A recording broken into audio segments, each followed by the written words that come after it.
Hello everybody and welcome back to World of Warships Legends. My name is Spartan Elite 43 and tonight we are back in the Maine. And we're going to try to answer the age-old question of which is better, the Maine or the Minnesota. I was streaming yesterday and somebody asked it in chat. I want to say that it was Dart, but I could be wrong. But either way, I figure I would take the Maine out, and then tomorrow I'll take the Minnesota out. We'll go over the strengths and weaknesses of the two ships, and yeah, I'll let you guys make your own decision on which one you think is actually better. Now, we are running Azure Lane, New Jersey, with Arthas the Cold, and Azure Lane, Colorado as our inspirations. We have Flammable Cannoneer, Gyrating Drill Bits, On Second Thought, and Don't You Just Love It with Fight Fire with Fire. Okay? As the rest of our skills, we have the Main Battery Mod 2. We have the Steering Gears Mod 2. We have the Concealment System Module. And we have the Artillery Plotting Room Mod 2, the Epic version, so that for every 30,000 damage we do, we get a little bit more accurate. But, with all of that being said, let's get to the gameplay. Alrighty, so we're going to be on Shards, and we are in the Maine. Now, because we spawn in the South spawn, I don't know. I like to play it by ear, but I do like to go for the flank if I can. Because usually, what happens is you end up with a nice little crossfire. Or you end up in a duel in short waters, but that doesn't happen all that often. A lot of times you just end up in a crossfire. But today's video is part one of the two parts, and like I said, we're going to be talking about the Minnesota tomorrow, so I figure why not go ahead and give you guys what's good and bad about the Maine, and that way you guys can kind of make your own decision on which one's better for you. Now, I've said this before, I'll say it again. If you have the legendary tier ship, in this case Vermont and Montana, if you have the Vermont and Montana, there is absolutely zero reason to spend the almost 40 million credits needed to buy and outfit a tier 8 tech tree battleship. There's just no reason. Does that mean they're bad ships? No, they're fine. It's just that there's no real reason to play them. But I digress. Since we are playing them, let's go over what's good about the Maine. The Maine, unlike the Iowas before it, the Maine has the Montana hull, which is very, very good. We've talked about this multiple times. The Montana hull is one of the best hulls in the game. Not only is it decently fast for a battleship, but if you can get past the fact that it takes every year to turn around, if you can get past that, then you're going to have a good time because it's very tanky. It has very good armor belt. It sits relatively low in the water. It does have a large superstructure, as you'd expect. That's pretty common for most American ships. There's a lot of equipment that gets put on up there. But you can see that right out the gate, we get a perfect 10 out here. He shoots at us. We got a Harlem out there as well. I'm going to go ahead and try to get a shot on the Harlem as he turns away. We're trying to dodge the bombs as best we can here, but not much we can do about that, unfortunately. Our Constellation is going to make a very, very bad call. I don't know what got into their head. I know I love the Constellation. You guys saw me play it the other day, but there is absolutely no reason for a Constellation to push straight into this cap against minimum 2 cruisers and maximum 2 cruisers and the Wisconsin we already saw, who's pushing towards the middle. Speaking of Wisconsin, we've got a beautiful look at the Wisconsin's over-angled self right now. So we're going to sneak a shot around the island. These are the shots that catch people real hard because you just don't expect it. We sneak that shot perfectly past the island and we slap him for over 14,000 with only 3 pins.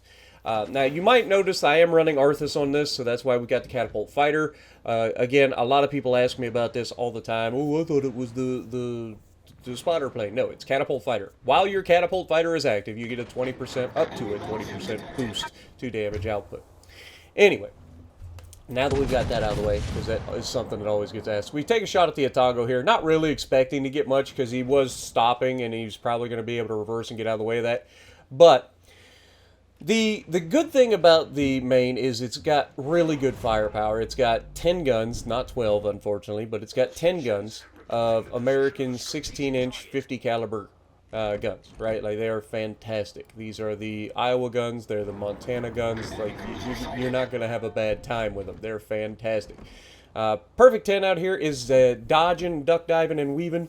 Can't quite get a good hit on him early in the match, because it seemed like as soon as I shoot at him, he decides to turn. Now, he could be watching, or he just got lucky and turned. I don't know. But I thought I was catching him off guard coming out of a turn, and he was able to turn and get out of the way of it. But I digress. Now, initially, I was thinking about going inside this island so that I could deal with Wisconsin and all that, and you can see Constellation has just lost all of its hit points. And this is what I was talking about with, there is absolutely, and there's another one. The Otago, I take a shot at him, and he's going to end up doing a full circle to turn around for no reason that I can see. Like, he just decides to randomly turn.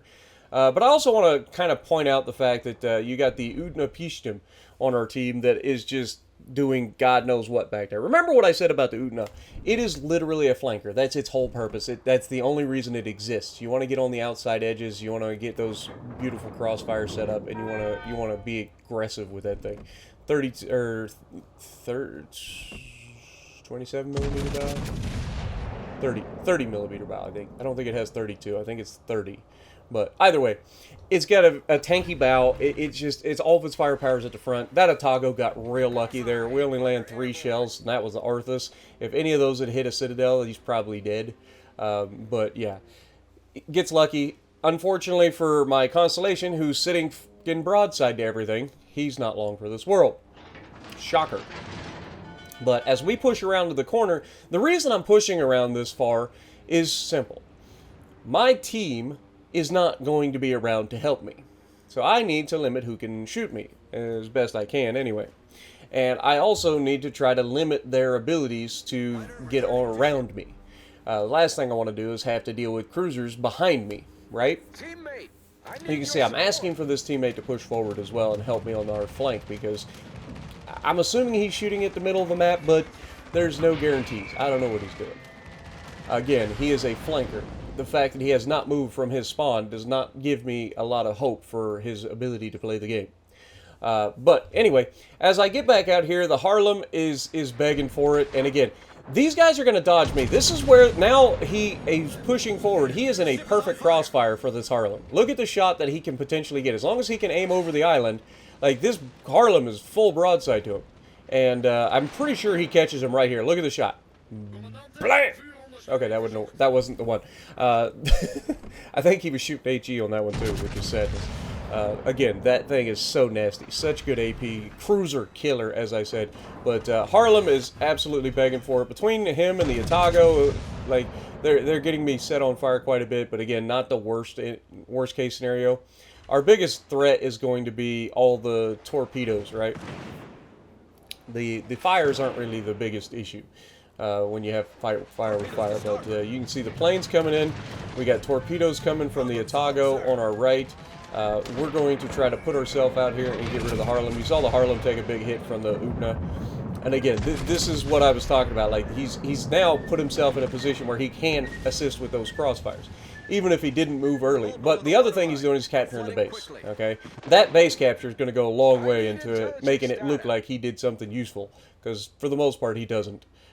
Now, as the Perfect 10 decides to come out of his smoke, Otago is using the islands to shoot at me, which is annoying because I do have a cruiser killer right next to him. But again, I digress. Oh my God, hello Iowa. Now this guy's clearly AFK, but we're gonna take a shot at this Iowa, and I apologize. Wait for it. Pow! Gone. That is a Iowa that was not even running the William Sims, because he only had 63,000 hit points, but that man just went yeet. Now, if you're in a cruiser and you get torpedo rushed by an Otago and die, I can't save you. I'm sorry. There's nothing that I can do to try to help you. That guy getting YOLO rushed by an Otago is the dumbest thing I've seen in a while. Like, that ship is so agile, too. Like, it's not like it can't turn. But Perfect 10 is underestimating my ability to predict him because he has been very predictable up to this point, and we're a lot closer than the last time. So, of course, in true Spartan fashion, I got to leave him with just enough to continue being a problem for a little bit longer. And then, of course, between him and, unknown to me, the carrier that's out here that hasn't moved, they are going to continue to keep me spotted for a little bit, and this Tago is going to continue to be a problem. Now, you can see I've got to make this shot count, so I'm waiting. This guy has been very, very bad about telegraphing his turns. And so we go ahead and line him up, and we're going to send him a packet. There's our high caliber as well. That brings us up to 144,000 damage, and the Atago doing a really good job of using the island. He's going to go dark, still shooting HE at us, as you'd expect. But unfortunately for me, I don't get a reprieve from the Atago because, again, their carrier is right on top of me. And I'll find him shortly, but, like, this is the bad thing because I can't do anything about this. Now, the planes come in, and I got to try to dodge them as best I can. You can see this full squadron of planes coming over my bow. Going to turn into those, try to limit the amount of damage we take here if at all possible. And we are going to do so, only taking one torpedo. The other one didn't arm. And that's also going to actually swing our guns around in the perfect position to say hello to the Kaga's broadside. And I just happen to have Arthas back. Oh, isn't that a beautiful thought? We're going to go ahead and hit Arthas immediately because I'm expecting to die before I get this get a follow-up shot. Of course, in true Spartan fashion, we got to leave him with just enough for somebody else to get the kill. Ain't that the way it goes? Now here, I ain't gonna lie, I was pretty certain that I was dodging these torps, and you can see the stuff coming in, but I turn in just a little bit and end up catching the torp. I thought they were coming in at a different angle, but I turned in a little bit for no reason whatsoever, because that Bismarck was never a threat to me. I should have just maintained course, and I would have dodged those torpedoes, but yeah, that one's on me.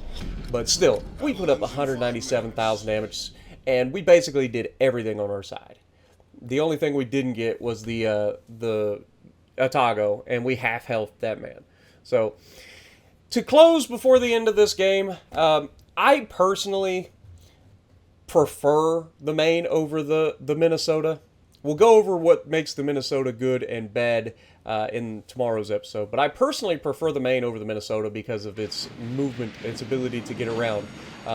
Minnesota, Kansas, the Vermont, they don't have that ability. They also don't quite tank as easy as the Montana and the Maine do. Being able to tank damage at range is very nice, as well as up close and personal. But anyway, the bads about the ship are pretty straightforward. The guns, while they are good, can troll you at times. No big deal. More often than not, they're going to do what you want them to do. And then the steering. That's the one thing that everybody seems to struggle with the most in the Maine, which gets them caught broadside way too often. You don't want to be caught broadside. I think that goes without saying, but apparently some of y'all need to hear it. But, yeah. Like I said, the Maine is a fantastic ship. But, if you already have the Montana, there's no reason to ever play the Maine. So, I don't know why you would spend all the silver to do it.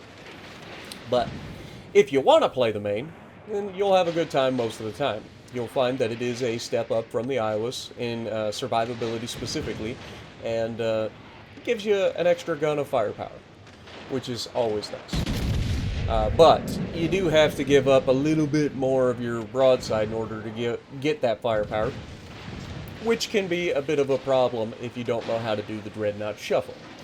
Understanding when your enemy is able to shoot back at you and making sure that you're angled for those shots is a big part of playing these big, slow-steering battleships.